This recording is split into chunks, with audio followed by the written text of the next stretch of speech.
Shiraz Khan എല്ലാ കാലത്തും പാർട്ടിയെ വിമർശിച്ചിട്ടുണ്ട്, പലതരത്തിലുള്ള വിമർശനങ്ങളൊക്കെ വന്നിട്ടുണ്ട്. പക്ഷെ ഇപ്പോൾ ഈ വിഷയത്തിനകത്ത് പാർട്ടിയാണ് ശരി, ശശി തരൂർ എടുക്കുന്ന രാഷ്ട്രീയ നീക്കമല്ല, കോൺഗ്രസ് എന്ന രാഷ്ട്രീയ പാർട്ടിയുടെ അച്ചടക്കവും ആ മര്യാദയും അണികളോടുള്ള ആ ബാധ്യതയും സംസ്ഥാന രാഷ്ട്രീയത്തിൽ തുടരേണ്ട ചില പ്രായോഗികതകളൊക്കെയാണ് ശരിയെന്ന് താങ്കൾക്ക് തോന്നുന്നില്ലേ? അതോ മറിച്ചാണ്?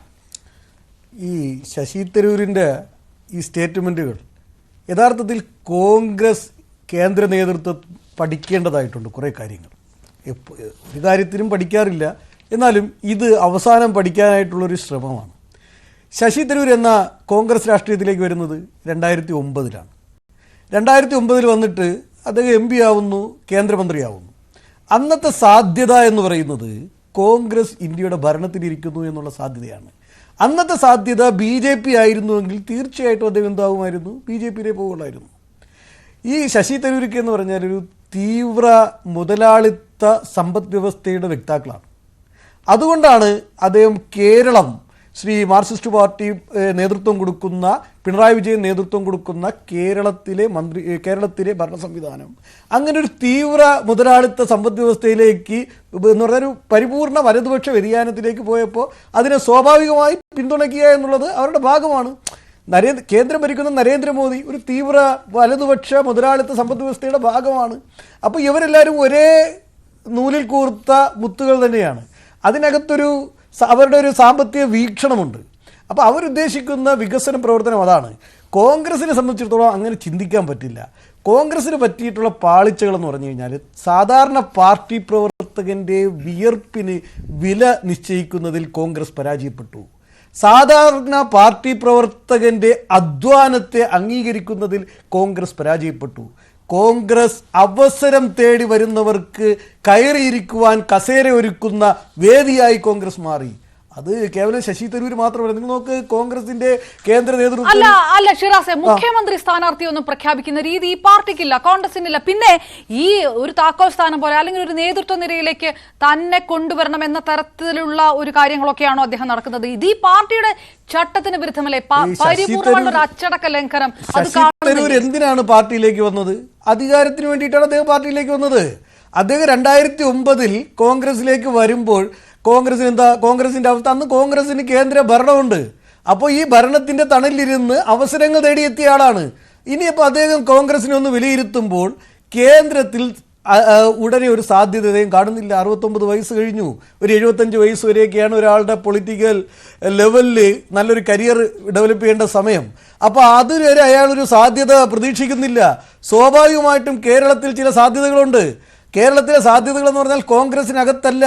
ഇവിടെ CPM എന്ന് പറഞ്ഞാൽ എന്താ, കാലാകാലങ്ങളിൽ ഇന്ത്യൻ പൊളിറ്റിക്സിൽ CPM ചെയ്തിട്ടുള്ളത് എന്താ, BJPക്ക് വഴിയൊരുക്കുവാനുള്ള അവസരം ഉണ്ടാക്കുക എന്നുള്ളത് മാത്രമാണ്. അതിനപ്പുറം വേറൊന്നും CPM ചെയ്തിട്ടില്ല. കേരളത്തിൽ വളരെ വിദൂരമായ ഒരു രാഷ്ട്രീയ സാധ്യത ശശി തരൂർ കാണുന്നുണ്ട്. കോൺഗ്രസിന് ഒരു പ്രതിസന്ധിയിലൊക്കെ ആക്കി, കോൺഗ്രസ് പ്രതിസന്ധിയിലേക്ക് ചെന്നുവിട്ടതാണ് കാര്യം. അത് കേരളത്തിലായാലും കേന്ദ്രത്തിലായാലും നേതാക്കന്മാരെ തിരഞ്ഞെടുക്കുന്നത് പാർട്ടി പ്രവർത്തകരിൽ നിന്നല്ല, അവസരം തേടി വരുന്ന ആരെയും നേതാവാക്കുന്ന ഒരു സമീപനം കോൺഗ്രസിനുണ്ട്. ഡോക്ടർ സരിൻ കോൺഗ്രസിലേക്ക് എന്നാ വന്നത്?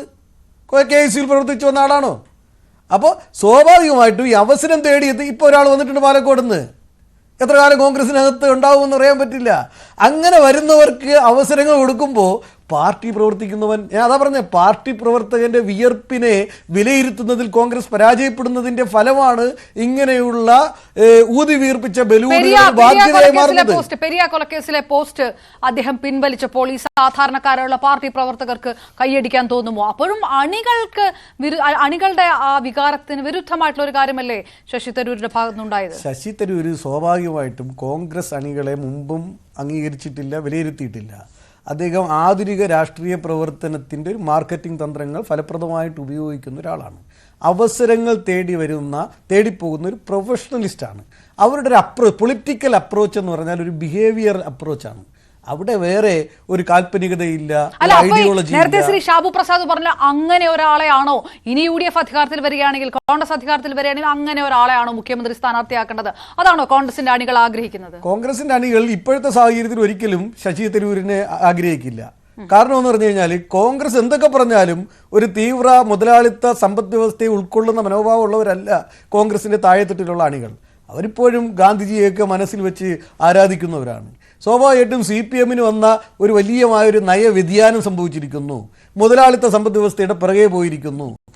അങ്ങനെ മുതലാളിത്ത സമ്പദ് വ്യവസ്ഥയുടെ പിറകെ വലിയ റോഡുകളും വലിയ മാളുകളും ഒക്കെയാണോ വികസനത്തിൻ്റെ ആധാരം? ഈ അവരുടെ തന്നെ ഭാഷയിൽ പറഞ്ഞാൽ കുത്തക മുതലാളിമാരിൽ നിന്ന് മൂലധന ശക്തികൾ ഇൻവെസ്റ്റ് ചെയ്യുന്നതാണോ ഒരു രാജ്യത്തിൻ്റെ ഒരു സ്റ്റേറ്റിൻ്റെ സാമ്പത്തിക വളർച്ചയുടെ ആധാരം? ഇവിടെ സാധാരണക്കാരൻ്റെ കോൺട്രിബ്യൂഷൻ എന്താണ് കേരളത്തിൽ?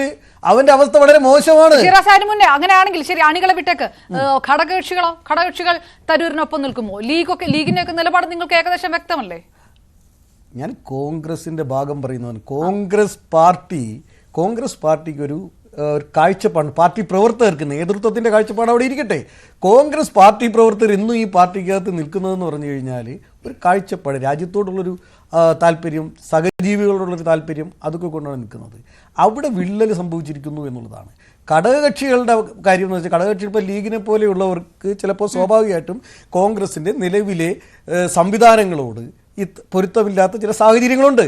ആ സാഹചര്യങ്ങൾ ഒരു UDF സംവിധാനം എന്ന നിലയിൽ അതിൽ മാറ്റങ്ങളുണ്ടാവാം. ആ മാറ്റങ്ങൾ സ്വാഭാവികമായിട്ടും ഇങ്ങനെ ഒരു നിലപാടെടുക്കുന്ന ഒരാളിനോടൊപ്പം സ്വാഭാവികമായിട്ടും നിൽക്കാനുള്ള സാധ്യതകൾ വളരെ കുറവല്ലേ? ഓക്കെ, അപ്പൊ വ്യക്തമാണ് തരൂരിനൊപ്പമല്ല സംസ്ഥാന കോൺഗ്രസ് എന്നുള്ള കാര്യം. ആ തരത്തിലാണ് പറയുന്നത്. കോൺഗ്രസിന് കുഴപ്പമാണ് ഇത് ഇത്രയും സംഭവിച്ചത് എന്നുകൂടി ഷിറാസ് പറയുന്നു. ഓക്കെ, ഞാൻ ശ്രീ